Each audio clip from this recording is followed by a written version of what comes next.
He was an Army National Service commando fighter.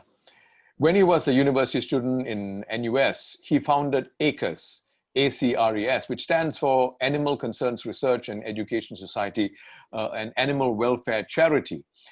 He still runs ACRES as its CEO. In 2015, he was elected as a member of parliament for Nisun GRC. Louis Ng, welcome to Inconvenient Questions. Thank you so much for inviting me, Bishop. Thank you. Let's go to my first question. How did you become so interested in animal welfare? You said, and I quote you, "We don't need everyone in Singapore to love animals, but we need to build a sense of justice." What exactly does it mean, and how did you get drawn into this space? So I've always loved animals since I was young, but the turning point really came almost 20 years ago when I was volunteering at the zoo, and I was at the chimp section. We used to put baby chimps on your lap to take photos, and I was actually the photographer.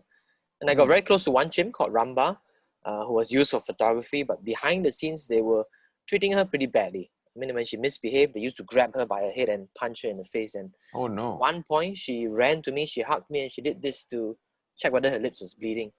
And that changed me. I mean, that was in 1999, if I'm not wrong. Time flies, but I spoke up. The zoo fired me. Somehow the Straits Times believed in my story. They published it. After about 2 or 3 years of campaigning, we succeeded. The zoo invited me back to witness the release of Ramba because they took Ramba away from her mother when she was about a year old. So about 2-3 years, she never saw her mother. Maybe a glimpse, maybe could smell her, never touched her. But I think to all our amazement and perhaps horror as well, when they opened the gates, Ramba ran straight to her mother. Wow. They hugged, you know, and that for me, I was a little boy back then as an undergrad at NUS, and that was amazing that they didn't see each other for so long, separated at such a young age, but they obviously missed each other and knew each other. And that was actually the Straits Times photo with a caption, "Ramba reunited with Susie." And that changed my life because I realized if I could speak up, fight for these changes, devote my life towards doing this, then I could save more lives and make a bigger difference. That's amazing. That's an amazing story. Thank you for sharing that. You know, and so, what are some of the things that ACRES has done? So we don't really focus on rescuing dogs and cats, but really focus on something we call industrialized animal cruelty, where cruelty goes on behind the scenes and not many people are aware about it. And that's why we want to make sure that justice is served. Same with photography chimps. People always thought that the little babies look so happy taking the photos, but you know, in my whole career there was only one lady who asked, actually, where's Ramba's mother? But everybody else thought, so cute, take a photo. There's things like wildlife trade, illegal pet trade. These are the issues that we raise where not many people are very familiar with, but we hope that if we can show them what goes on behind the scenes, then they can make a more informed decision. So that's where research and education in ACRES, right? Yes. A lot of emphasis on research and education. So that the emphasis is not really on the rescue part, it's really about changing mindsets. And that's why we go out on our 24/7 rescue services every day to not just pick up animals, but to really change the mindset that actually it's a monkey sitting across the road, it's okay. Just don't stare at the monkey. When the monkey is yawning, move further away. And we change mindsets on how we can coexist so that I've always said my wish is that before I die, there wouldn't be a need for an ACRES Wildlife Rescue Center. Because everybody will learn to coexist.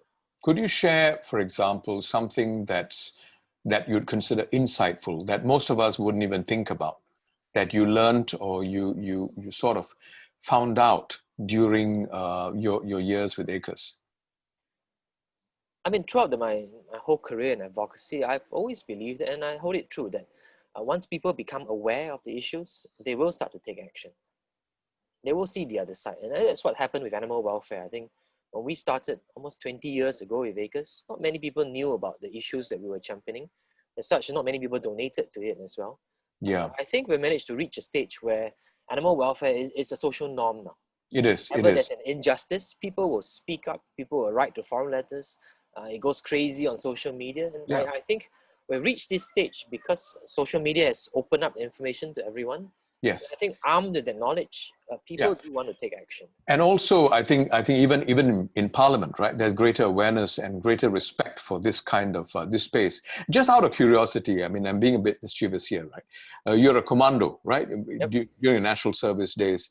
Now, we have survival training. Yep. So you must have actually killed pythons and lizards and iguanas and so on. How do you reconcile that? Do you feel guilty? Absolutely guilty. They made me kill a chicken. Chicken That's how we had to train. During my time, it was python and the iguanas. You know. I didn't get arrowed to do that one. So how Killed did the you? chicken, I put the head off. We had to cook it, eat it, and then I had stomachache for quite a few days. So it's payback. Yeah. The other question that some people had, you know, is that wait a minute, why did Louis Ng decide to set up his own acres? He could have actually chosen to work with SPCA, for example, and contributed by building in research and education into SPCA. Why set up your own? Is it that you have a big ego? Is it that you want to go out there and be a master of your own empire? These are questions that are asked. We do. I mean, I wanted to. And if you look at the media articles, I mean, back in 1999, 2001, unfortunately, I had to approach the US group, IPPL, the International Private Protection, and the UK group, the World Society for Protection of Animals. And that's one reason why I set up my own organization here. I felt that I was trying to fight an injustice, but I couldn't get the support in Singapore. And I had to go to England and to the America, to the US to try and get support for something. Why couldn't you get the support in Singapore? You say obviously you tried. I think at that time, advocacy was at its infancy stage in Singapore. Not many people wanted or dared to speak up. And I think I couldn't get that support at that time. And that was one of the reasons why I wanted to set up ACRES. Not just to fight for the rights of animals, but I think more importantly, mobilize people to speak up, to fight for what they believed in. And I think it worked. So after the Chim Photography campaign, the articles came out. We got together. Obviously, I couldn't set up ACRES on my own. And actually, one of the first founding members of ACRES was Eunice Lau, the Straits Times reporter who covered the story. We had Chandra Mohan to help us to draft the constitution. I think he was Chandra Mohan Nair. And then we started this synergy where a lot of people said, actually, I'm also interested in this issue. Actually, I also am. And we got together, and that was. So it was actually a movement. Yes. It became a movement. That's what you wanted, right? At that point as well, I mean, to clarify, SPCA was focused more on domestic animals, dogs and cats. Not your industrial animals, for example. And there really wasn't any other group that was focusing on, say, wildlife, zoos, marine parks issue. Yeah. So, you know, your advocacy style, people who worked with you, you know, then and now say that, well, maybe because your blood was hot as a youngster, you know, you were pretty confrontational in your early style, you know, confrontational. For example, in I think, was it 2003 that the dolphins, you went all out against the Hopper group, right? Suffering. Yeah. And can you tell us, you know, what made you take such an aggressive stance, especially in that campaign? I think started out, I was very hot-headed. I was very young, very angry. When I wanted to fight and change this world overnight. And so a lot of strategies was very confrontational, but I think it was around 2008 where we sat down as a team and we sort of did an overview. Yes, we were very confrontational. We got a lot of media coverage, say the Suffering Not Smiling campaign for the dolphins, tremendous coverage. Yeah. But we sat down and realized, actually, what difference were we making? And I'm not out here to get publicity. I'm out here to try and effect the changes. And we realized that through confrontation, a lot of publicity, not much policy or actual changes on the ground. And so I told the team, let's try and switch a little bit, not a full turn, but instead of confrontational, let's try to collaborate, find middle ground, still confront, but try as far as we can to collaborate and find middle ground. And you would see around 2008, we did a bit of shift in our strategy, and that resulted in a lot of changes, positive changes.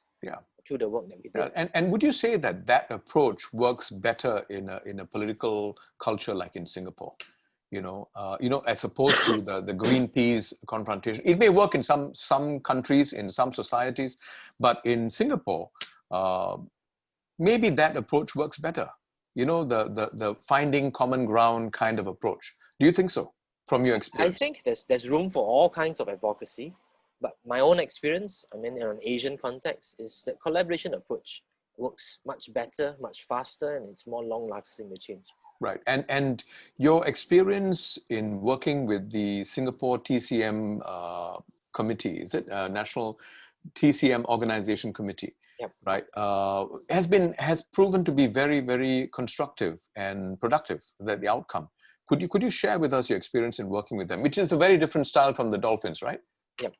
So that was one of the our strategies. We still confronted the issue of TCM shops selling bear bow and tiger parts in Singapore, but at the same time we wanted to collaborate. So we sat down with some of the partners, including some we got into trouble because when we went undercover, we caught them selling it. But we said, let's sit down, let's see how we can work together. Let's show you what the alternatives are. There's over 60 different herbal alternatives to bear bow, for example. Why don't you, when someone asks you for bear bow, and I give you this booklet, you can actually give these herbs instead. And why don't you work together on a labeling scheme so that we can identify the more progressive shops that are not selling these products. And that worked well. That was an example of how we still confronted the issues, but we put on our collaboration hat as well. And you came with a solution. Yes. Right? And then we put a label, and we then urge people to go to these TCM shops that are part of the scheme that wouldn't sell endangered species products. Yeah, that's quite a coup, I mean, to work with the TCM committee and national committee and get this going. And is it still the practice among the TCM, in TCM, that they don't sell Yes, I mean, I'm animal products? I'm very happy that, I mean, in 2001, I think I can still remember the stats, 73.5% of shops in Singapore sold bear bow. I dare say now it's zero. We've wiped it out. Wonderful. The last now, and let's now segue from there to Parliament. You became an MP. You elected in 2015, right? And under the NUSS GRC, and you've really earned a reputation for yourself as a big mouth in Parliament. Housefly. Housefly, big mouth housefly, right? You spoke at in the sitting in the Parliament sitting from 2015 to 2020. You spoke at 108 out of 128 sittings. That's the statistics I got. 13th Parliament. You asked 293 parliamentary questions, or what is known as PQs. You raised 4 adjournment motions. Most notably, you achieved a policy shift of sorts through lobbying for equal public housing rights for single parents, which was quite a coup, because I remember when I was a nominated member of Parliament, this issue in 2009, this issue was being raised, but not to much avail, So I congratulate you, and you are the first MP to push for public petition. So tell me, Louis, how much of your advocacy work in ACRES do you think prepared you to be a member of Parliament and fight for causes? How much of it, and what's the kind of impact that it has had? I mean, it's obviously trained me up. When I entered politics, everybody said an activist cannot be entering politics. How can that be? And I've always said that a politician should be an activist. We're there. Politician somewhere else, but not in Singapore, being an activist. I'm sure that you can be. I mean, I re-elected for my second term. We're there to mobilize people, to bring them and change mindsets, get them supportive of the work that we do. It's exactly the same as what I did at ACRES and what I'm doing in Parliament and in NUSS now. And I've been trained up to speak up all my life in ACRES, and I speak up now in Parliament. Have you got yourself into trouble with your party for speaking up so vehemently? A rap on the knuckles? Well, I'm in my second term now. Yeah, but you could be badly bruised. I can't see. It's probably inside. No, you can't. The housefly is never bruised, remember? You can't get that. Okay, talking about houseflies, right? Minister Shanmugam, he leads your GRC. And he's known to be tough, aggressive, unrelenting, as a fighter for things that matter to him. Now, has that rubbed off on you, that style? Or would you say that your style is different? I think it's different, although of course Minister Shanmugam was the one who brought me into politics, and that was in. Do you think he saw something similar, birds of a feather? You're gonna ask him that one, but he was the one that brought me into politics, introduced me, nurtured me, really trained me up, and over this last 5 years has really supported the crazy things I do. Yeah, and has he supported you in speaking up right through? He has. In all the stuff, all the work that I've done in NUSS as well. The different projects that I've launched, which may be different in another constituency, I think he has been very supportive of it, and I'm very grateful. And that's why I'm, at first I was in Marine Parade. I think all the media articles said I would be fielded there, and in the end I was put back to Nee Soon. I was very happy to come back to serve in an area where I started my journey.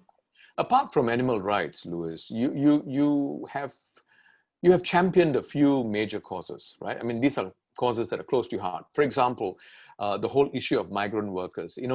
What accounts for your sort of attachment to the issues surrounding migrant workers, and what are some of these issues? So one of the first few things I did when I was elected back in 2015 was to walk in their shoes.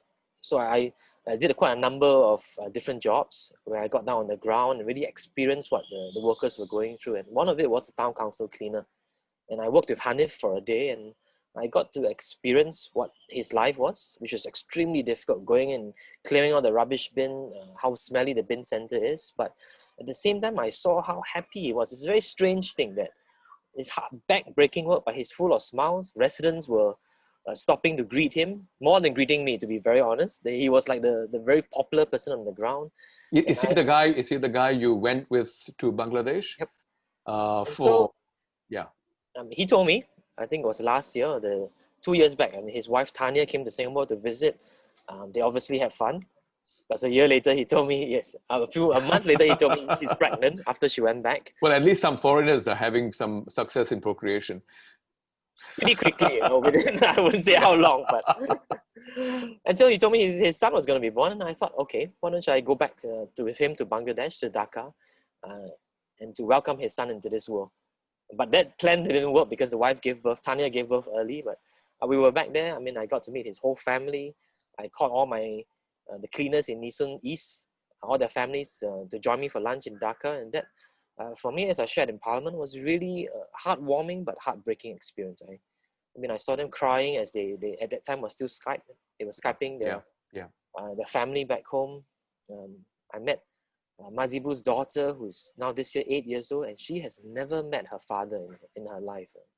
And I cannot imagine, my daughter was just walking past here just now. I can't imagine not seeing her for her entire life. Yeah. And so they face that, the separation from their family.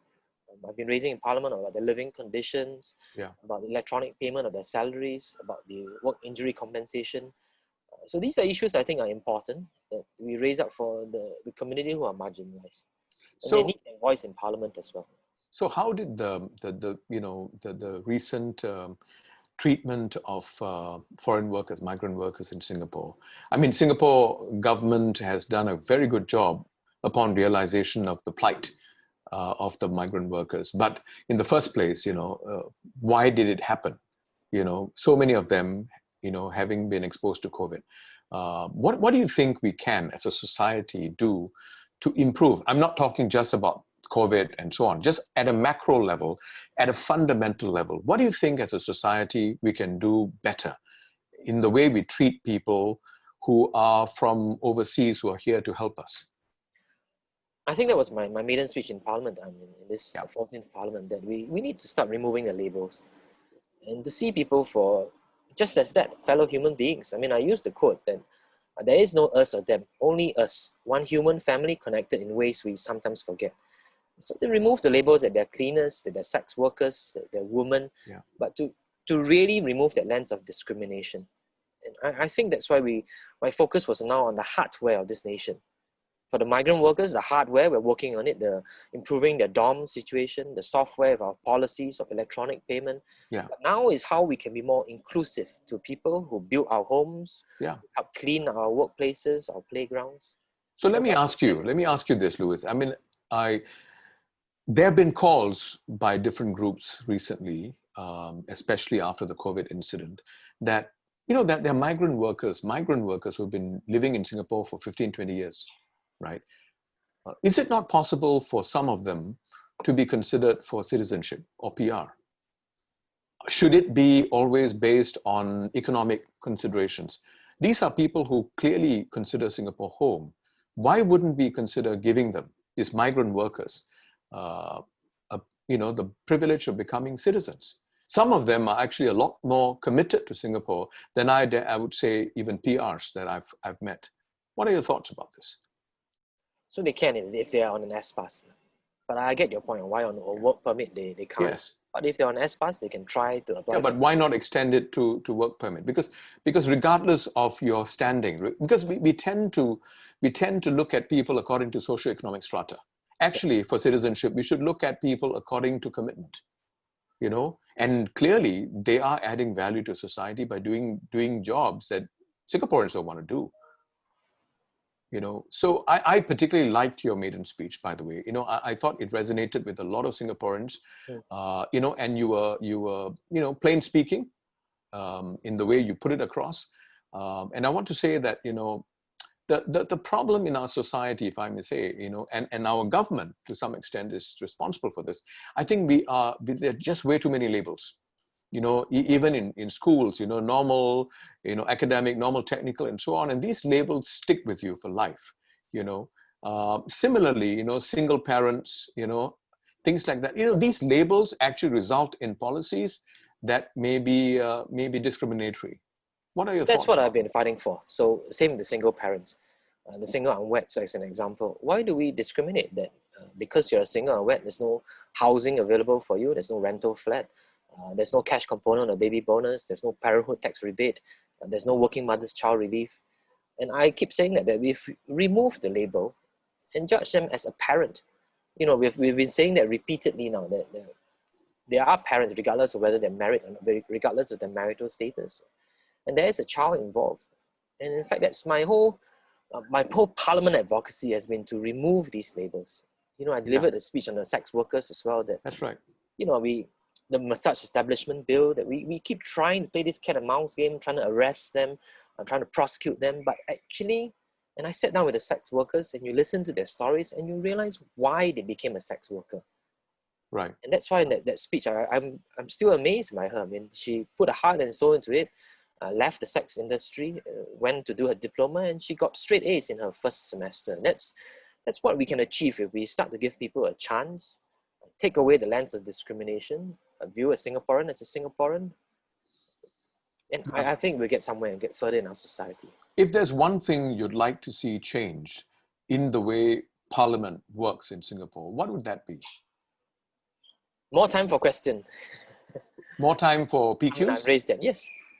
Yeah, right now it's 1.5 hours, right? 1.5 hours, we get sometimes 10 questions out of the 70 over that's filed. And I mean, I've stated very publicly, I hope that the question time can be extended so that we can get through more of the questions that have been filed, get through more debate as well. Because these are, I mean, all the questions are important. Yeah. Of course, there's some priority ones now in terms of the way it's ordered, but I really wish that more questions can be debated. Yes.